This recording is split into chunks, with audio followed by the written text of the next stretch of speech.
The coin hit the tray table with a sound far louder than it should have made. It spun once, twice, then rolled toward the man sitting beside her, stopping right against the cuff of his pristine suit. Maribel froze. Her fingers hovered over the handful of change in her palm, a pathetic assortment of quarters and nickels she'd counted 3 times already. $11.72. That was all she had left. "Sorry," she murmured, reaching for it, her cheeks hot. The man looked down, then up at her, his eyes calm but assessing. "Rough trip?" She gave a quick, embarrassed smile, avoiding his gaze. "Something like that." Outside the plane window, the world was a blur of clouds and dim morning light. The hum of the engines filled the silence between them. Her daughter Camilla slept against her chest, tiny fingers curled around the edge of her sweater. The baby's fever had finally broken that morning, but the rasp in her breathing still made Maribel's heart pound with worry. The man, tall, mid-30s maybe, with a quiet confidence that didn't need announcing, folded his newspaper and rested it on his lap. "You're flying to Seattle?" She nodded. "For my brother's funeral." He didn't reply right away. When he did, his voice was softer. "I'm sorry." Maribel nodded once, blinking hard. She hadn't meant to say that. She hadn't meant to say anything. The flight attendant passed by, offering water bottles. Maribel's throat burned with thirst, but when the attendant told her the price, she shook her head. The man ordered a coffee, and then, without a word, added, "And 1 water." When the bottle landed on her tray, she started to protest. "You don't have to." "I know," he said, "but it's okay." The way he said it, without pity, without expectation, disarmed her. She accepted the water. "Thank you." He gave a small nod, eyes returning to the clouds outside. "You're welcome." For the rest of the flight, they didn't speak. Camilla slept soundly. Maribel stared at the clouds, at the faint reflections of the cabin lights in the window. She thought about her brother Lucas, his laugh, his calloused hands, the way he used to hum while fixing broken things. The thought that she was going to bury him felt unreal, like she'd stepped into someone else's life. When the pilot announced their descent, Maribel began gathering her things. Her diaper bag, her coat, the small plastic pouch where she kept her last coins. She looked down to zip it closed and froze. A folded napkin sat on her tray. Inside it, a crisp $50 bill. She looked up sharply. The man was already standing, reaching for his briefcase from the overhead bin. "No," she whispered, "I can't." He glanced back just once and said quietly, "You can." Before she could speak again, he was gone, moving up the aisle as the plane emptied. Maribel sat frozen, the napkin trembling in her hands. The rational part of her told her to chase him, to give it back. Pride flared in her chest, hot and sharp. She didn't take handouts. She never had. But when she looked down at Camilla's flushed face and thought of the fever medicine she couldn't afford, the protest in her throat died. She pressed the napkin flat, folded the bill carefully, and whispered, "Thank you," though the man was already gone. Seattle greeted them with rain, the kind that came sideways, fine, cold, relentless. By the time she reached the arrivals area, her coat was soaked through, and Camilla whimpered weakly against her shoulder. Maribel pulled her hood tighter and looked around for a shuttle or a bus sign. She had enough for 1 ride, maybe 2 if she skipped dinner. "Maribel," the voice came from behind her. She turned, startled. The man from the plane stood there, holding an umbrella. Her stomach dropped. "What are you doing here?" He shrugged lightly. "Offering you a ride." "You followed me?" His tone stayed even. "You mentioned your brother's funeral. I thought you could use a hand." She stiffened. "You don't even know me." "You're right," he said, "but sometimes that's exactly when it's easiest to help." She wanted to refuse, to tell him she was fine, that she didn't need anyone, but the rain kept falling harder, and Camilla's tiny cough made her chest ache. She sighed. "You really don't have to do this." "I know." His voice was calm again. "But I want to." He gestured toward a black SUV parked at the curb. The windows gleamed, spotless against the storm. Maribel hesitated, her instincts battling exhaustion. Every muscle in her body screamed to keep walking, but she looked at the baby in her arms, red-faced, tired, cold, and her resolve cracked. Okay, she said quietly. Just this once. He smiled faintly and held out his umbrella, angling it so the rain hit only him as he led her to the car. Inside, warmth rushed over her. He turned up the heat, handed her a tissue from the console. We'll stop for medicine first, he said. Then I'll get you to where you're staying. She looked at him for a long moment. Why are you doing this? He met her eyes in the rearview mirror. Because someone once did the same for me. She didn't know what to say to that, so she said nothing. As the car pulled away from the airport, the lights of the city blurred through the rain. Camilla let out a small sigh and fell asleep again, her fevered skin finally cooling. Maribel pressed a hand to her chest, feeling the thrum of her heartbeat. A mix of fear and something else. Gratitude, maybe. Or the faint, impossible glimmer of hope. She didn't know yet that the man beside her, the one whose life her brother had once saved, was about to change hers too. The rain hadn't stopped by the time they left the pharmacy.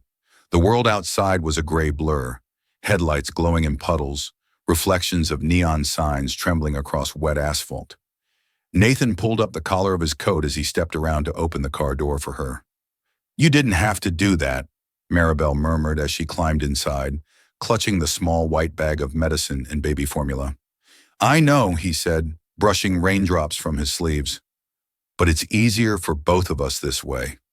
He slid behind the wheel, and for a while the only sound was the rhythmic squeak of the windshield wipers. Camilla stirred in Maribel's arms, whimpering softly but didn't wake. She'll be okay once the fever breaks, he said quietly. Babies are tougher than they look. Maribel glanced at him, surprised. You seem to know a lot about babies. His eyes stayed on the road.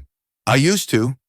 There was something in his tone that made her pause, a sadness too heavy to question. She looked back at the sleeping bundle in her arms and decided not to pry. The drive from the pharmacy to her motel was short, but the silence between them stretched, thick with unspoken questions. When they reached the faded building with its flickering sign, Nathan parked but didn't turn off the engine. This where you're staying? For now, she said, her voice small. It's cheap and it's close to where I need to be. He nodded. The funeral. Maribel's throat tightened. She nodded, staring at her reflection in the window. Tomorrow. Nathan leaned forward, resting his arms on the steering wheel. You don't have to go alone. She blinked, startled. What? I'll come with you, he said simply. Her eyes widened. Why? Because I should have gone 4 years ago. Maribel frowned, unsure if she'd heard him right. What are you talking about? He took a breath, exhaled slowly, then turned to face her. Lucas Cruz. That was your brother's name, right? She froze. How do you? I knew him, Nathan said softly. He worked on one of my company's construction projects. We weren't close, not in the personal sense, but he saved my life. The words hung between them, muffled by the rain. Maribel's pulse quickened. Saved your life? He nodded. It was a steel collapse. I was on site for an inspection. The scaffolding gave way above me. Lucas saw it happen and pushed me out of the way. Took the hit himself. Her breath caught. No, she whispered. He never told me. I don't think he would have, Nathan said. He didn't do it for recognition. He just acted like it was nothing. Maribel felt the room tilt slightly. Her brother's last text flashed in her memory.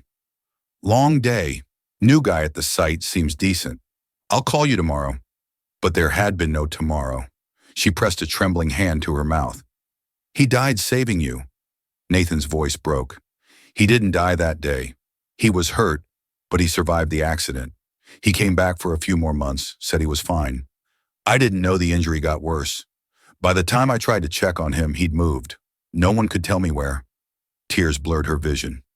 He never mentioned your name. I know, Nathan said quietly, but I remembered his. I kept it written down.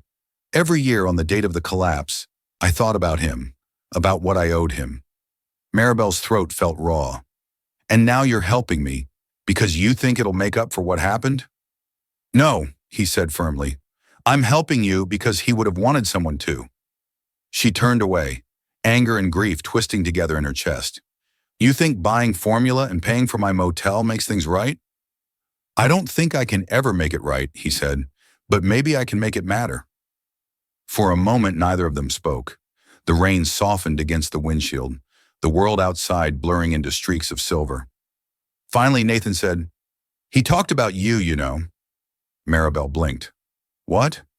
"The day of the accident, after it happened. We were waiting for the ambulance, and he was bleeding, but he kept saying, 'My sister's the strong one. She'd kill me if I got myself killed.'" A sound escaped her, half laugh, half sob. "That sounds like him." "He was proud of you," Nathan said quietly. "Said you always looked out for him when you were kids." Maribel wiped her eyes with the back of her sleeve. "He looked out for everyone, even people he barely knew." Nathan nodded. "He did, and I think he'd want you to know that what he did, it wasn't meaningless." She turned toward him, her voice trembling. "Nothing he did was meaningless, but it doesn't bring him back." "No," Nathan said, "it doesn't. But maybe it can build something better for someone else." Her gaze lingered on him, trying to read the man her brother had once saved. His face was calm, his eyes tired, but there was something genuine there, something she wanted to believe in, but couldn't quite yet. "Tomorrow," she said after a long pause. "The funeral's at 10. You can come if you want." "I'll be there," he said. She nodded once, then opened the car door. The rain had slowed to a mist, soft against her skin as she stepped out. "Maribel," he called before she shut the door. She turned. "For what it's worth," he said, "I don't think your brother saved me for nothing. I think this is what he meant for me to do with that second chance." She stared at him for a moment, the rain glistening on her lashes. "Then don't waste it." And with that, she turned toward the motel, clutching Camilla close, her silhouette framed by the pale glow of the flickering sign. Inside the car, Nathan sat motionless for a long time, watching until she disappeared behind the door. Then quietly, he whispered to the empty seat beside him, "I won't." The motel room was smaller than Maribel remembered, its thin walls barely muffling the steady hum of rain outside. The flickering lamp cast uneven light across the cracked wallpaper, while the sound of Camilla's breathing filled the stillness, a fragile, steady rhythm that kept Maribel anchored when the grief threatened to pull her under. She sat on the edge of the bed, elbows on her knees, staring at the folded piece of paper Nathan had handed her earlier. The funeral details, the church's address. He had written it down in neat, careful handwriting, as if afraid his presence might overwhelm her otherwise. "Why are you helping me?" she'd asked before he left that night. His answer still echoed in her head. "Because your brother gave me a life I didn't know what to do with. Maybe this is my way of learning how to live it." Now alone in the quiet, those words didn't feel like charity. They felt like understanding. Maribel exhaled shakily. "You really picked a strange way to keep helping people, Lucas," she whispered to the ceiling. Camilla stirred softly. Her fever had eased after the medicine, but the small girl's skin was still too warm. Maribel brushed a hand across her forehead, tucking a stray curl behind her ear. "You'd better stay better," she murmured. "Tomorrow's important." The clock on the nightstand blinked 1:47 a.m. Sleep wasn't coming, not tonight. She stood, paced to the window, and stared at the neon motel sign outside. Every part of her wanted to crumble, to finally break and sob until she couldn't breathe. But she couldn't. Not with a baby who depended on her. Not when she still had to stand in front of her brother's grave in the morning. A knock startled her. She froze. It came again, softer this time. "Maribel!" Nathan's voice. Her chest tightened. She cracked open the door. He stood there, rainwater dripping from his coat, holding 2 paper cups. Steam curled from them into the cool night air. "I didn't mean to wake you," he said. "I just wanted to make sure you were okay." Maribel blinked, unsure what to say. "It's almost 2 in the morning. I couldn't sleep," he admitted.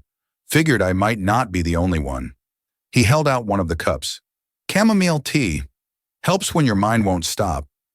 She hesitated, then took it. The warmth seeped into her hands. "You didn't have to do this." "I know," he smiled faintly, "but I wanted to." They sat at the small table by the window, steam rising between them, the storm outside whispering against the glass. "Tomorrow will be hard," he said quietly. Maribel nodded, staring into her tea. "I've buried people before. My mother, my father. But Lucas, Her voice wavered. He was all I had left. And now, you still have Camilla. I know, she said quickly, but it's not the same. He was my brother, my best friend. He was the one who kept me standing when everything else fell apart. Nathan's gaze softened. Then maybe it's your turn to stand for him now. She looked up, meeting his eyes. You talk like you've done this before. He hesitated. I have. What happened? Nathan exhaled slowly, the faintest tremor in his voice. My son, Mason. He was 3. Maribel's heart sank. I'm so sorry. He nodded once, eyes distant. He had a heart condition. We did everything we could, but sometimes life just takes without warning. For a moment, neither spoke. The rain outside filled the silence with its quiet insistence, a rhythm too steady to be ignored. I think that's why I recognized it in you, Nathan said finally. That feeling of waking up every day wondering how to move through a world that's suddenly quieter. Maribel swallowed hard. How did you survive it? I didn't. Not really, he said. I buried myself in work, built a company, made money, distracted myself with numbers. But it never filled the silence. Lucas, he reminded me what real strength looked like. He kept showing up for people even when the world gave him nothing back. I think that's why he saved me that day. Because that's who he was. Her throat tightened. He didn't tell me how bad it was after that accident. I thought he was fine. I thought we had more time. Nathan's gaze held hers. No one ever thinks they're running out of time. But he used what little he had left to do what he always did. Protect someone. Maribel blinked away tears. You talk about him like you knew him better than I did. I didn't, he said softly. I just paid attention to the kind of man he was. They sat there a long time after that, saying nothing. The tea grew cold. The rain softened to a drizzle. When Nathan finally stood, he set his empty cup down carefully. Get some rest. I'll be here at 9 to take you to the service. You don't have to, he smiled gently. You really need to stop saying that. Maribel managed a weak laugh. Old habit. Then break it, he said. Sometimes people help because they need to, not because they think you're helpless. He moved toward the door, then paused. Maribel? Yeah. Lucas once told me something right before the accident. I never forgot it. She tilted her head. What did he say? Nathan's eyes softened, his voice barely above a whisper. He said, if anything happens to me, don't let her try to survive it alone. Maribel's breath caught. He said that? Nathan nodded. And I think he meant it. He gave a small nod and slipped out into the night, leaving her standing there, her heart a storm of grief and gratitude. When the door closed, Maribel sank onto the bed, clutching Camilla close. The baby murmured softly, half asleep, and Maribel pressed her lips to her daughter's hair. I'm not alone, she whispered, more to herself than to anyone else. Not anymore. Outside, the storm faded to silence, and for the first time in months, Maribel believed it.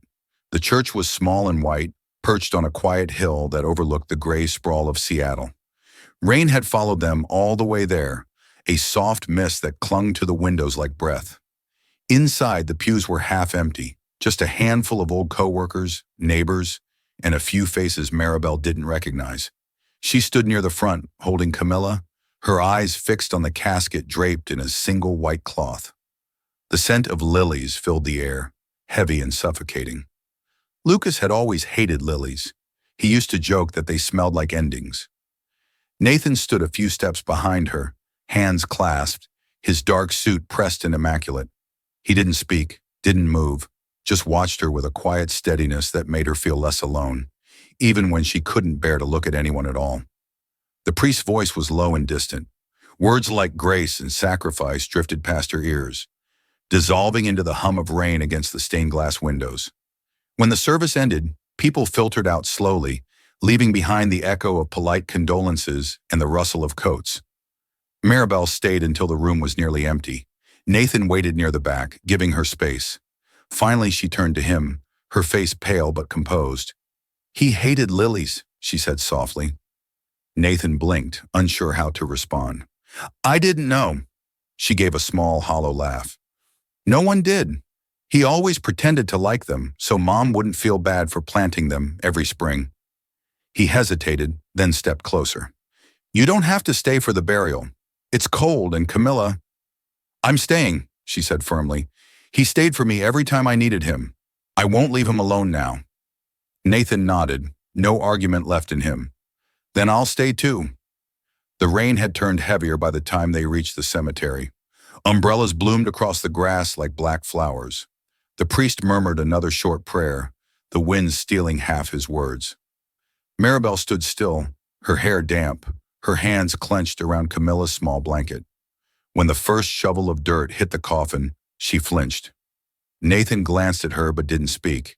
He wanted to take the pain from her shoulders, but grief wasn't something anyone could carry for someone else. When it was over, everyone else left. Maribel stayed. Nathan stayed with her. She knelt by the grave after a while, her coat soaked through, the name Lucas Cruz already blurring beneath the rain. You didn't tell me, she whispered. You never told me how bad it was. You just kept saying you were fine. Why did you always have to be the one saving everyone else? Her voice cracked and she bowed her head. Nathan stepped forward and placed an umbrella over her, shielding her from the downpour. Because that's who he was, he said quietly, even when it cost him everything. Maribel wiped her tears, turning toward him. You talk about him like you knew him for years. In a way, I did, Nathan replied.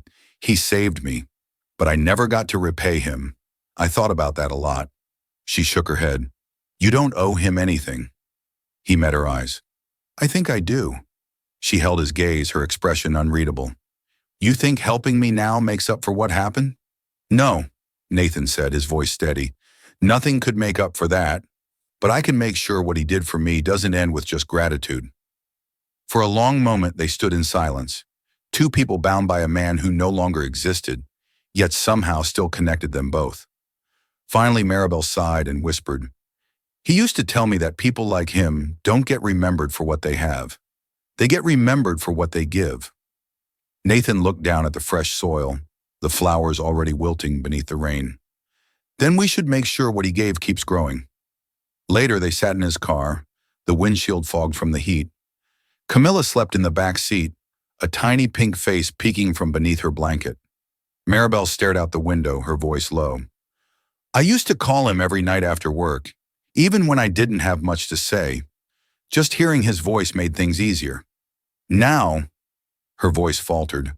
Nathan said softly, When Mason died, I used to sit outside his room just to listen to the silence. It was my way of pretending he was still there. She turned to him, surprised. Does it ever stop hurting? He shook his head slowly. No, but one day it starts to mean something different. The pain doesn't fade. It changes shape. Maribel studied him for a moment. You really believe that? I have to, he said simply. Otherwise, I'd never get out of bed. Something in his voice, raw, quiet, honest, made her look at him differently. Not as a stranger, not as a man with too much money and not enough purpose, but as someone who understood what it meant to lose everything and still choose to care. When they reached her motel, she hesitated before getting out. You didn't have to stay through all of this. I know, Nathan said, but I wanted to. She exhaled, her hand resting on the door handle. You keep saying that. Because it's true. Maribel smiled faintly. Then I guess. Thank you. You don't have to thank me. Yes, I do, she said, looking down at her sleeping daughter. No one else stayed. Nathan's voice was soft. I'm not everyone else. Their eyes met for a brief, suspended moment, something unspoken passing between them, something fragile but certain. As she stepped out into the rain, Nathan watched her go, her figure illuminated briefly by the red glow of the motel sign.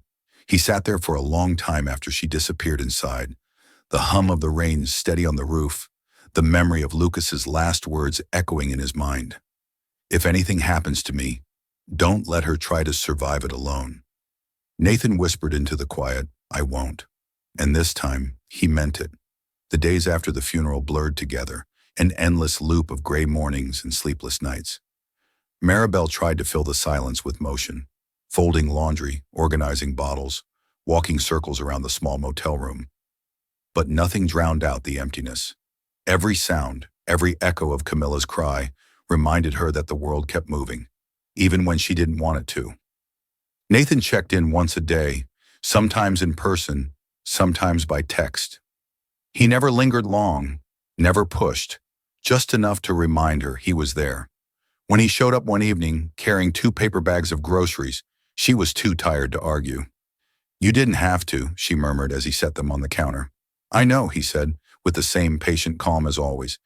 "But you need to eat something that isn't instant noodles." Maribel gave him a weary look, then sighed. "Fine, you win." He smiled faintly. "I wasn't competing." Camilla began fussing in the crib, her soft cries filling the room. Nathan moved without thinking, crouching beside her. "Hey, little one," he murmured, his voice low and steady. "You're okay. Just hungry, huh?" Maribel froze mid-step, watching him. The way he lifted the baby, the way his voice softened. It didn't feel awkward or performative. It felt natural, familiar. "You've done this before," she said quietly. He hesitated, eyes on the child in his arms. "Yeah, Mason," she said softly. Nathan nodded. "He used to cry like this every night. I'd walk the hall with him for hours. I thought it was exhaustion at the time. But now," he smiled faintly, "now I think it was the only time the world slowed down long enough for me to notice how much I loved him." Maribel's chest tightened. "I'm sorry." He shook his head. "Don't be. I still carry him with me. He's in everything I do." She looked away, blinking fast. "That's how I feel about Lucas. Like I can't breathe without him, but somehow he's still here." Nathan's eyes softened. "He is." They fell quiet. The baby's cries faded as Camilla drifted back to sleep in his arms. When Nathan finally set her down, Maribel said quietly, "You don't have to keep doing this, you know." He met her gaze. "Doing what?" "Checking on me, bringing things, pretending I'm not falling apart." "I'm not pretending," he said gently, "and you're not falling apart. You're surviving. There's a difference." Maribel let out a dry laugh. "It doesn't feel like it." "Surviving rarely does," he said. For a moment, she saw the exhaustion behind his calm. Not the kind born of work or stress, but the kind carved by loss. He carried it the same way she did, quietly, constantly. "Why are you really here, Nathan?" she asked finally. "You could have just sent flowers to the funeral and gone back to your life." He leaned against the counter, arms crossed. "Because I owed your brother a debt, not just for saving me, but for reminding me what decency looked like." Maribel frowned. "You keep saying that like it's something extraordinary." "It is," Nathan said. "You don't realize how rare it is until you've spent years surrounded by people who measure worth in profits and numbers." Lucas didn't think that way. He saw people. Her eyes shimmered. "He always did, even when it cost him." Nathan gave a small nod. "Then maybe it's time someone sees you the same way." The words hit deeper than she expected. She opened her mouth, then closed it again, unsure how to respond. He pushed off the counter. "Listen, I've been thinking about something. You and Camilla need a better place than this." Maribel stiffened. "I can't afford anything else." "That's not what I meant." He reached into his coat and pulled out a small envelope, setting it on the table. "There's an apartment near Green Lake. 1 bedroom, clean, safe, 6 months rent paid. It's yours if you want it." Maribel stared at the envelope as if it were something dangerous. "Nathan, no. Just hear me out." "I can't take your money," she said sharply. "I don't need charity." His voice stayed calm. "This isn't charity." "Then what is it?" "It's a foundation," he said. "A place to stand while you rebuild." Maribel's throat tightened. "You don't get to fix me." "I'm not trying to." His tone softened. "You're not broken, Maribel. You just need a chance to breathe." She turned away, blinking back tears. "You don't understand. Every time someone helps me, it comes with strings. I can't do that again." Nathan took a step closer, his voice steady but quiet. "Then don't call it help. Call it respect. Lucas gave me my life. Let me give you back a piece of it." Maribel's shoulders trembled. "You make it sound so easy." "It isn't," he said, "but it's simple." She looked at the envelope again, then up at him. Why are you like this? Because I spent years being the opposite, he admitted, and it got me nowhere. For a long time, neither spoke. Rain began to fall outside again, steady and cold. Finally, Maribel reached for the envelope. Her fingers trembled as she lifted it, the weight of the decision pressing down on her. She whispered, "I'll think about it." Nathan smiled faintly. "That's all I ask." He picked up his coat and moved toward the door. "I'll check in tomorrow." Maribel hesitated. "You don't give up easily, do you?" "Not when something matters," he said. When he left, she stood in the quiet room for a long time, staring at the envelope in her hands.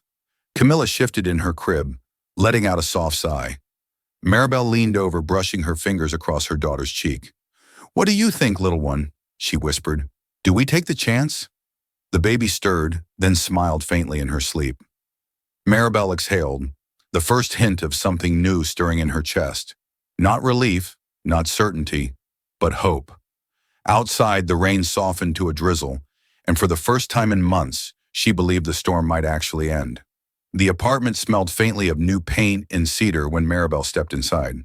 The floors gleamed, freshly polished, and sunlight spilled across the small living room through half-open blinds. It wasn't big, but it was warm, and it was hers. She stood there for a long time, clutching Camilla against her shoulder, unable to move. The silence was overwhelming.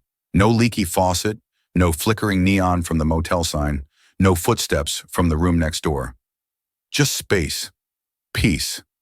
Nathan watched from the doorway, his hands in his coat pockets. "It's smaller than what I'd hoped for," he said quietly, "but it's in a good area. Grocery stores down the block. The park's about a 10-minute walk." Maribel turned, blinking as though waking from a dream. "You did all this in 2 days." He smiled faintly. "Efficiency is one of my few talents." She shook her head, still dazed. "I can't.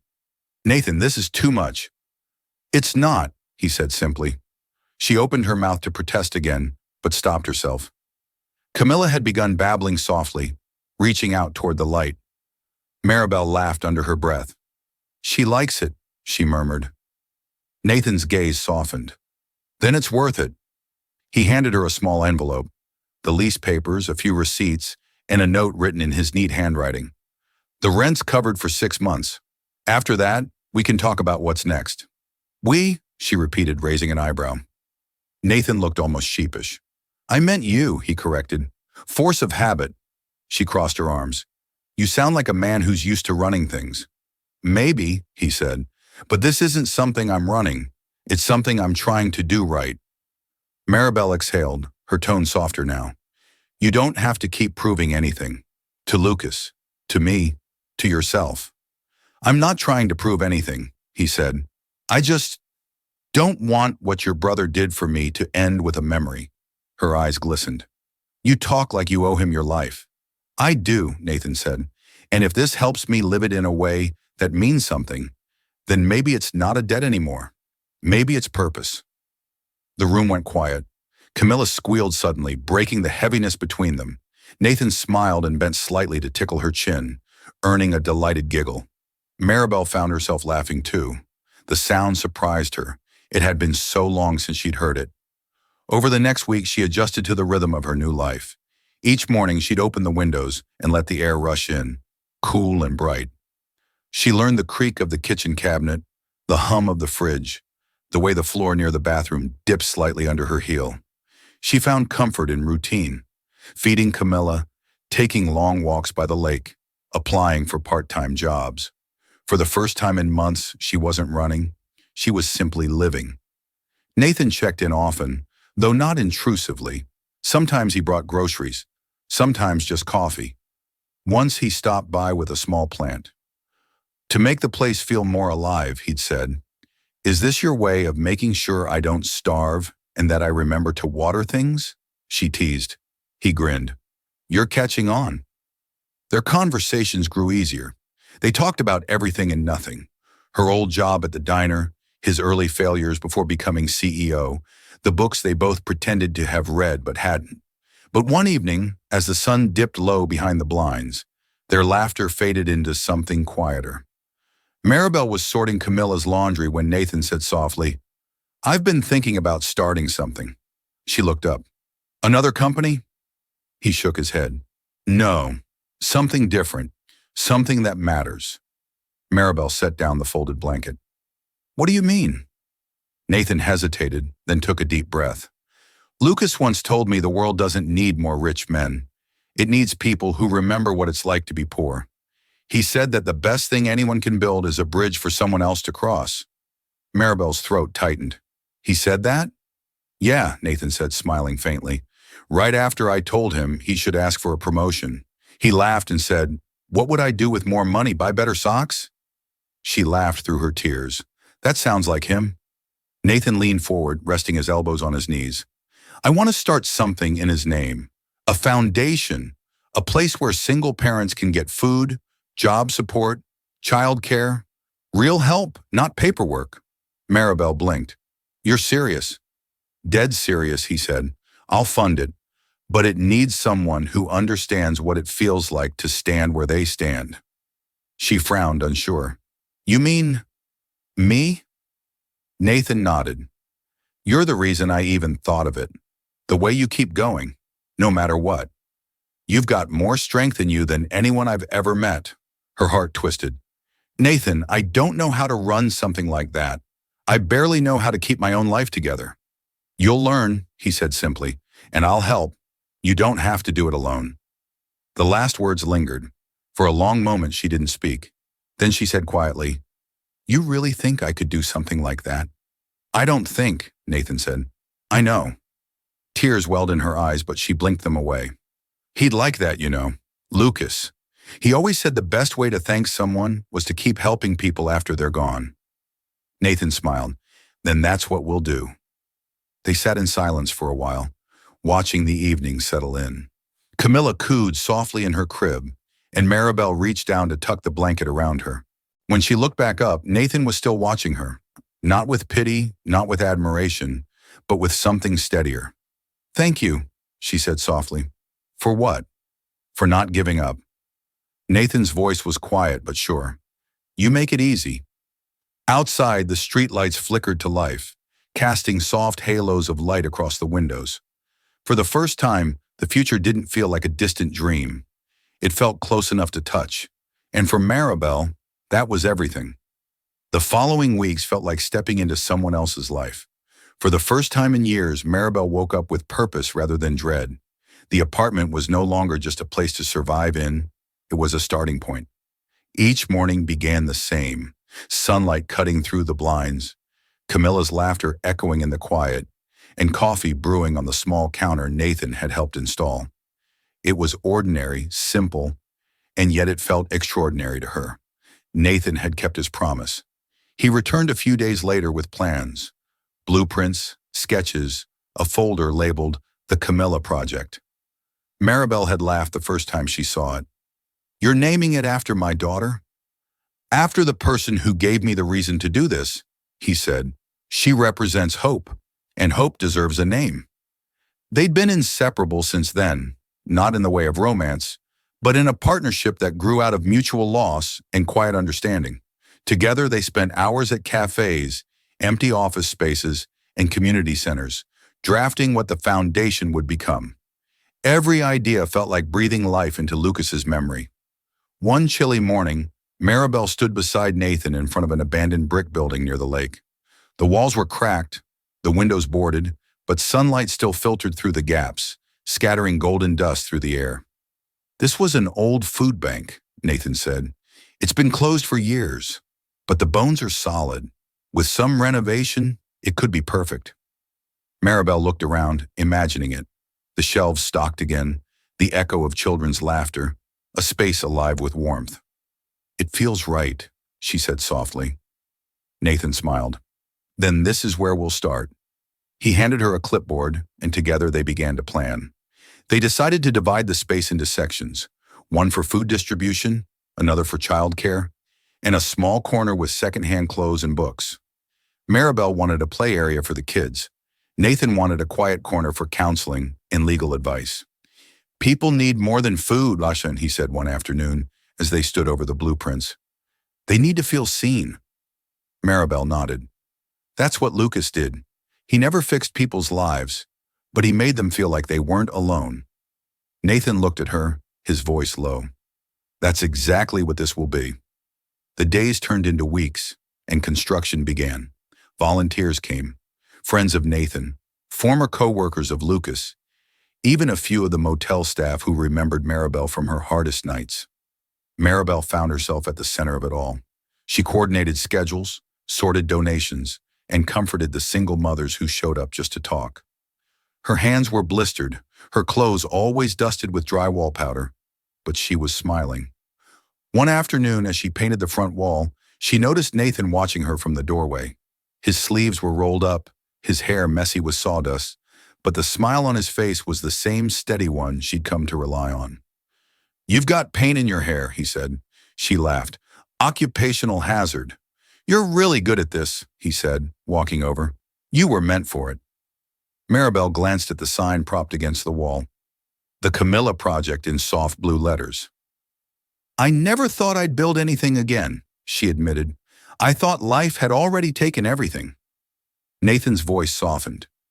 "Maybe it had to, so you'd make space for this." She paused, looking at him. "You always know the right thing to say."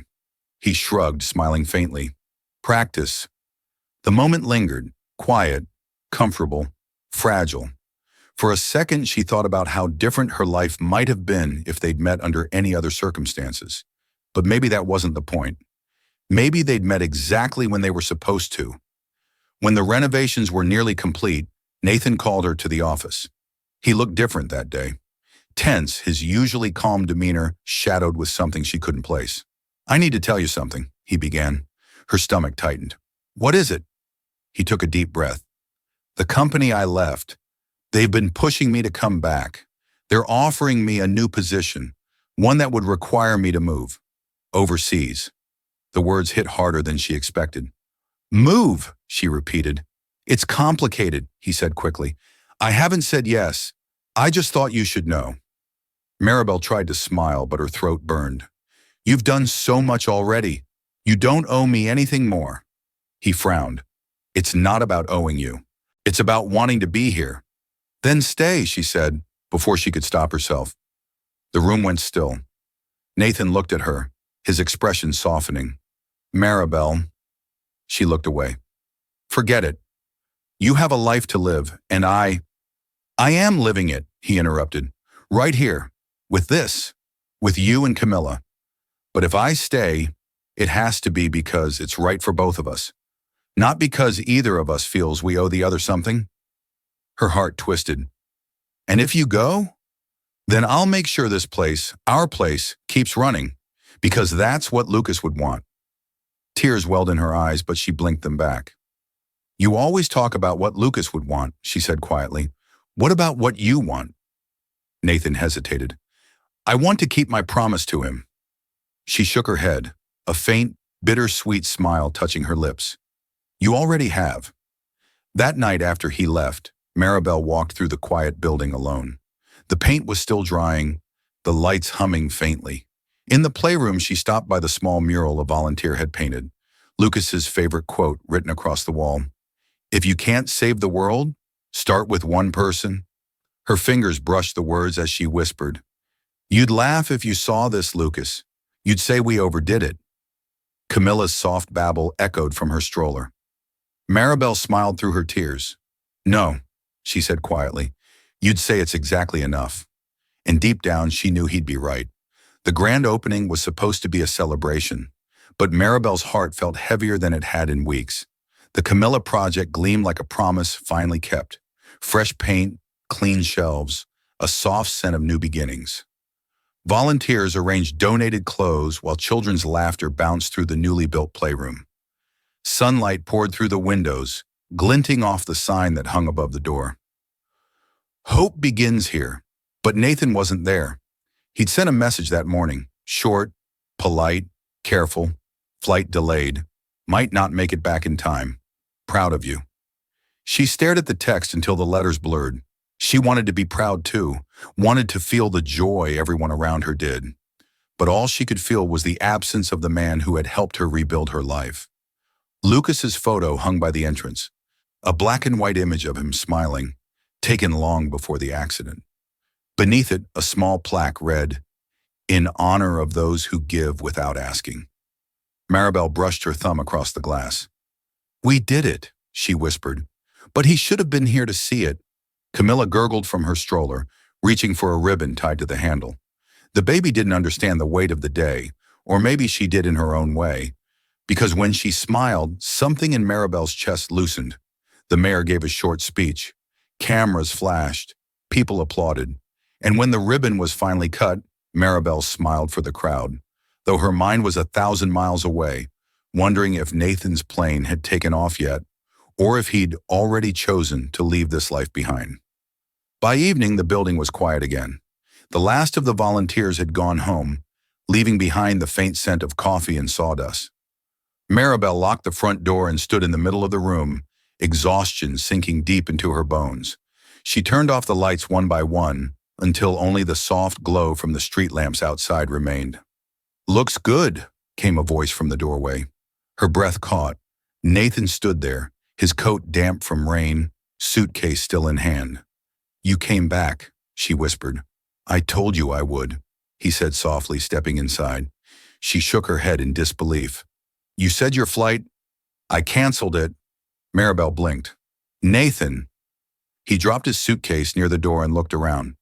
"You finished it. It's beautiful." Her throat tightened.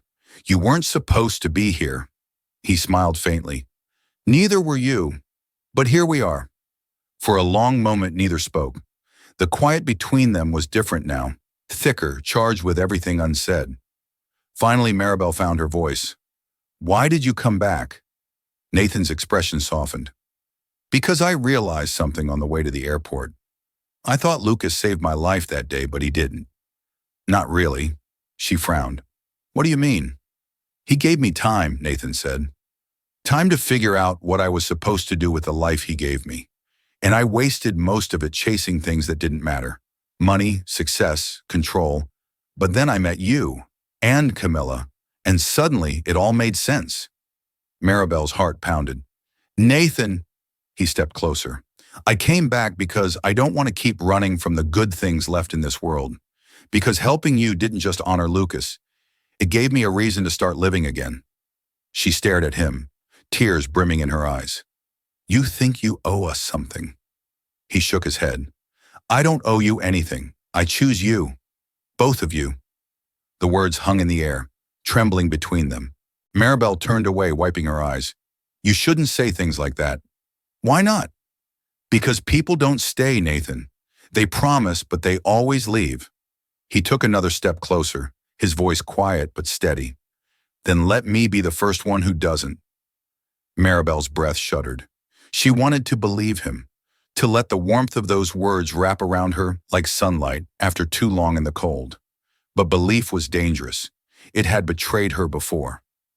"Lucas would have liked you," she said instead, her voice trembling. Nathan smiled gently. "I think he already does." He reached into his pocket and handed her a small folded piece of paper. He wrote this, the day of the accident. Her hands trembled as she unfolded it. The paper was worn, the ink faded but legible. "If something ever happens to me, tell my sister she's stronger than she knows. And tell her not to close her heart to the world. It still has good people in it." A sob escaped her before she could stop it. She pressed the note to her chest, the ache of grief and gratitude colliding in her heart. Nathan stepped forward, placing a hand over hers. "He was right, Maribel. The world still has good people. You just had to let one in." Tears blurred her vision. "And if I lose you too, then I'll still be here," he said softly, "in what we built together, in this place, in every person it helps." Her lips parted, but no words came. She could only nod, her tears falling freely now. Nathan's thumb brushed one away, his touch light, careful, reverent. "Thank you," she whispered, "for coming back." "I didn't come back," he said quietly. "I finally came home." Later that night, they sat together on the floor of the empty hall, Camilla asleep between them.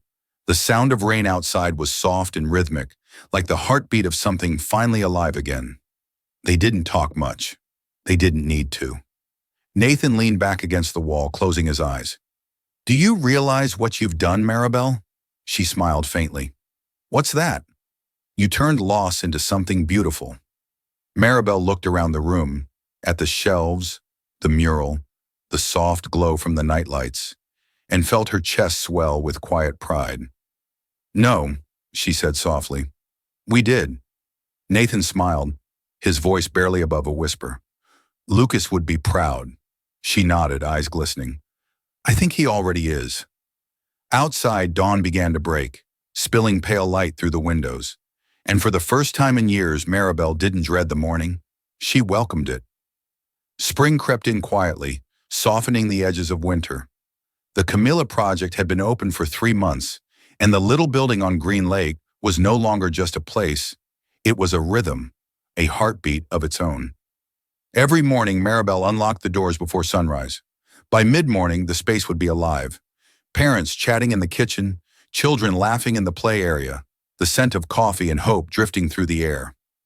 But what struck her most wasn't how busy it became. It was how peaceful it felt.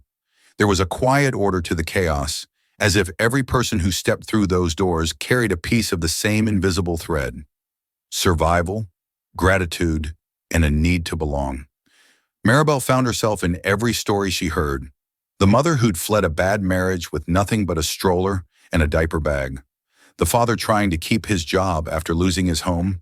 The teenager balancing school with raising a sibling. Each of them carried the same exhaustion she once had.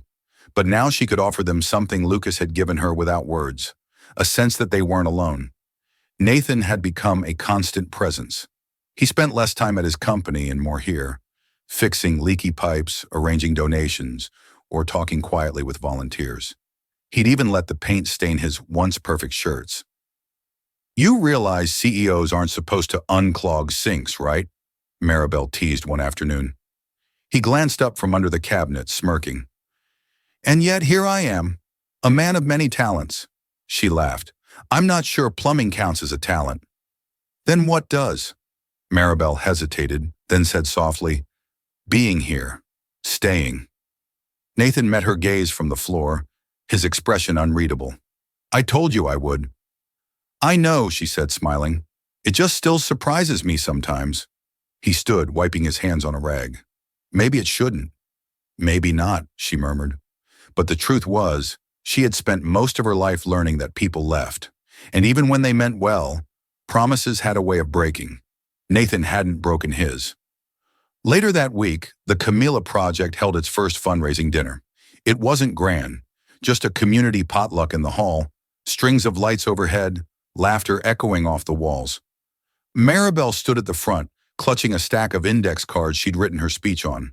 Public speaking had never been her strength, but tonight wasn't about her, it was about Lucas and what his sacrifice had become. Nathan caught her eye from the crowd, giving her a small nod. She took a deep breath and stepped forward. When we started this, she began, her voice shaking slightly, I didn't think anyone would show up. I didn't think anyone would care. But I was wrong, because what I've learned is that kindness doesn't need to be loud to matter. It just needs to show up. She paused as scanning the faces before her. My brother Lucas was that kind of person. He didn't talk much about what he did. He just did it. And when he saved a stranger's life, he didn't think it would ever mean anything beyond that moment. But it did, because that stranger is the reason all of you are here tonight. Her eyes found Nathan. Sometimes the people we lose are the ones who teach us how to live.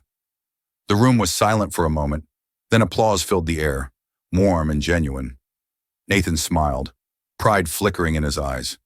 Afterward, as guests lingered and children danced under the fairy lights, Nathan found her sitting near the mural of Lucas's quote. You did well, he said. Maribel chuckled softly. I almost forgot half my lines. No one noticed. She looked at him, the glow of the lights soft against his face. You look proud. I am, he said. Of you. Of this. Maribel's throat tightened. I couldn't have done it without you. Nathan shook his head. You could have. You just needed to remember how strong you already were. She smiled faintly. You sound like Lucas. He laughed. I'll take that as a compliment. Their laughter faded into quiet, but neither moved. For a long moment, the world felt still. Just the two of them sitting in the glow of everything they'd built. The following morning, Nathan didn't come by, nor the day after. Maribel tried to ignore the growing unease in her chest. He'd said he'd been busy before, that he still had board obligations to handle. But this time there were no calls, no texts, no messages at all. By the fifth day, she was pacing. Camilla watched her from the playpen, gnawing on a stuffed giraffe. Maribel knelt beside her. "He said he wasn't going anywhere," she whispered more to herself than to the baby. "He promised." The next morning, a letter arrived at the center's mailbox. Her name written neatly across the front. Her stomach turned as she unfolded it. "Maribel, I didn't want to leave without saying goodbye, but I didn't want to make it harder either. The company made an offer I couldn't refuse. Not for me, but for what it could mean for the foundation. They're agreeing to fund 3 more Camilla Project locations across the country. It's the opportunity we dreamed about, but it means I'll be gone for a while. You once told me people always leave. I don't want to be another one of them, so I'm not leaving. I'm just expanding what we built. Keep the light on for me." "Nathan." Her hands trembled as she folded the letter, pressing it to her chest. Relief mingled with ache. Camilla babbled, waving her tiny hands, and Maribel smiled through her tears. "He kept his word," she whispered, "just in a different way." She walked to the window, looking out at the soft dawn rising over Green Lake. The world outside felt wide again, open in a way she hadn't felt in years. And though he was gone for now, his presence lingered, in the laughter of the children, the echo of her brother's words, and the foundation they'd built from love and loss. Maribel whispered to the quiet room, "We're still building, Nathan, just like you said." And somewhere deep inside, she knew he'd hear it. The letter stayed on Maribel's nightstand for weeks, folded neatly but worn at the edges where her fingers had traced the same words over and over. "Keep the light on for me." She had. Every evening since Nathan left, she turned on the small lamp in the front office window of the Camilla Project, letting its glow spill out onto the quiet street like a promise that someone was still there, still waiting. It had been nearly 3 months now. The center had flourished, bigger, busier, louder than ever. Families came not only for help, but to volunteer. Local businesses had started sending donations. The once empty shelves now overflowed. And yet, amid the laughter and warmth, a quiet ache lived in Maribel's chest, a hollow shaped like gratitude and longing all at once. It was late one evening when she found herself sitting at Lucas's mural again. The children's drawings were pinned around it now, a rainbow of crayon hearts and crooked houses. The quote, "If you can't save the world, start with one person," glowed faintly under the overhead light. She traced the words with her fingertip, whispering, "We did it, Lucas. It's real." Camilla cooed from her playpen nearby, humming to herself in that half-singing way toddlers did. Maribel smiled. "You'd be proud of her. Of all this." Her gaze drifted to the window where the light shone through the glass, steady, faithful. "And him too. You'd tell me to stop checking my phone every 5 minutes, to stop hoping for his name in my inbox." She sighed, resting her head against the wall. "But you'd also say he's coming back, because you always believed in things like that." A knock at the door startled her. It was nearly 9 p.m. The center had been closed for hours. She stood, heart quickening. "Sorry, Her words faltered. Nathan stood in the doorway. He looked different, thinner, tired, but his eyes were the same. The faint smile on his lips was both apology and relief all at once. "Hey," he said quietly, "you left the light on." For a heartbeat, Maribel couldn't move. Then she laughed, the sound half sob, half laughter.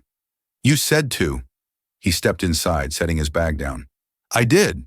You're early." "Or late," he said, smiling. "Depends on how you look at it." She shook her head, tears pricking her eyes. "I thought you weren't coming back." "I thought so too for a while," Nathan admitted. "But I realized something. I went to all those cities, met all those people, and every story I heard kept leading back here. Back to you." Maribel blinked hard. "You built 3 more centers, didn't you?" 4, he corrected. "The last one opened yesterday." Her chest swelled with pride and something deeper. Lucas would have loved that. "He's why I did it," Nathan said. "But you're why I came home." The silence between them softened into something warm. Camilla's tiny voice broke it with a delighted squeal. Nathan turned toward her and grinned. She's bigger. She missed you, Maribel said, wiping at her tears. I did too. He smiled, crouching to meet the child's gaze. Camilla studied him for a long second before reaching out a hand. Nathan took it gently, the weight of her small fingers grounding him in the present. When he stood again, his eyes met Maribel's. You kept everything running without me. She shrugged, smiling through the tears. You taught me how. No, he said softly. You already knew. You just needed to remember. They stood together in the quiet hall, surrounded by the soft hum of the building, the faint sound of wind outside, the rhythm of life continuing. After a while, Maribel asked, So what happens now? Nathan looked thoughtful. Now? We keep going. Keep building. Together if you'll have me. She raised an eyebrow. As what? My business partner? His smile deepened. Whatever you'll let me be. Maribel laughed softly. Careful, Nathan. I might hold you to that. Good, he said. I was hoping you would. She turned to the mural again, her heart full. He'd say we're doing okay. Nathan followed her gaze. No, he said quietly. He'd say we finally figured it out. They both smiled. A few months later, the Camilla project celebrated its first anniversary. The building was brighter than ever. Walls adorned with photos of families helped, volunteers recognized, stories rewritten.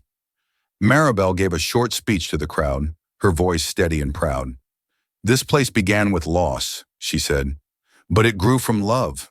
Love for my brother, love for my daughter, and love for the people who reminded me that even the smallest act of kindness can rewrite a life.